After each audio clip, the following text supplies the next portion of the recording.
Hi, I wanted to give you a quick tutorial on how to use the rehearsal tracks that I prepared for you.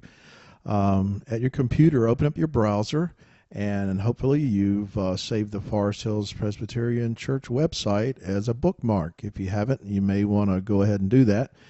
But once you have it as a bookmark, you just click on the website. It will open, and if you want to go to the music page, you go to the gathering here on the website, go to music, and then mouse over to chancel choir and click there. And on the chancel choir page, there are two buttons you really need to be concerned with right now. The first one is the rehearsal tracks. These are the practice tracks. The second one contained listening tracks that are actually on my website. So if you want to listen to performances of the songs, you click and my website opens. Then you go to Forest Hills, go down to Christmas rehearsal tracks, and then here are all the performances that we have available. Since we're working on Carol of Joy, we'll click on that one. And here's the audio track of the performance. So you click on that speaker and the audio track opens, and you can control the volume with this little volume slide right there. So these are actual performances of the track done by a choir, and gives you a good idea of what we're trying to achieve in our rehearsal. So when you're done listening to it, you can just close out of that, and let's go back to the Forest Hills site, and I'll show you the rehearsal tracks. So click on the rehearsal tracks button, and you'll come to this page. This page contains Carol of Joy. It'll contain other anthems as I get them done, and so they'll be listed here beside Carol of Joy. But it says click music to go to rehearsal tracks. So if I want to listen to Carol of Joy, I click here. And so the page with all the Carol of Joy rehearsal tracks opens. It says scroll down to find your part, and the first one contains a track with all the parts playing, then one with just soprano and piano, alto and piano, tenor and piano, and bass and piano. One suggestion I think for using these tracks would be to listen to your particular voice part about 2 times until you get comfortable with it, and then go back and listen to the all parts track and try to sing your part with the other parts being played.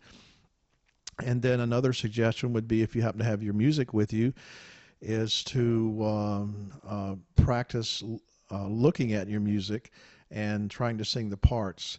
Now, these tracks do contain the music and all the lyrics to the songs, and so you really don't need your music, but especially for the tenors, your whole track is done in the one clef, and your music actually switches from treble to bass clef, but the track doesn't do that because it changes your the way you sing by an octave when you switch like that. So anyway, that's the only difference in the tracks. So let's say we want to listen to the all parts track, then we click here, and that track will start to play. And as you can see, it's kind of small to look at. So just like YouTube videos, you go down to the right here, and here's a volume button for the music. And then there's also a full screen button. If I click the full screen, then it opens up. And so it makes it a lot easier to see. All the lyrics are here. They may not be as pretty to look at as you have on your sheet music, but they're there. And so you can follow along. The green line tells you exactly where you are in the music. It'd be kind of nice to have that in your sheet music, wouldn't it? And now all the parts come in. It sounds pretty nice. I think it would be really helpful to have this to listen to. So anyway, if you're done with your track, all you do is push stop, and you can either push escape or hit this full screen button again here, and it goes back to the Forest Hills page. So that's about it. It's pretty simple. The same technique for YouTube videos is which is what you are watching right now. So you can expand those pages by hitting the full screen and adjust the volume.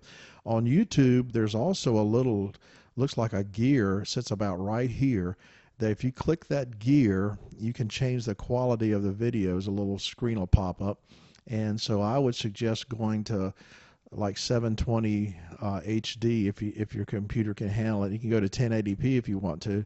but it'll make the music, it'll make things much more clear. But these on the church website do not have to be changed. So that's pretty cool. So anyway, if you have any questions, let me know, and I hope you'll use these. I think they could be really helpful and make our choir rehearsals more efficient and help us to move faster. So if you have any suggestions or you find some problems with any of these, just let me know. Thanks a lot. Bye.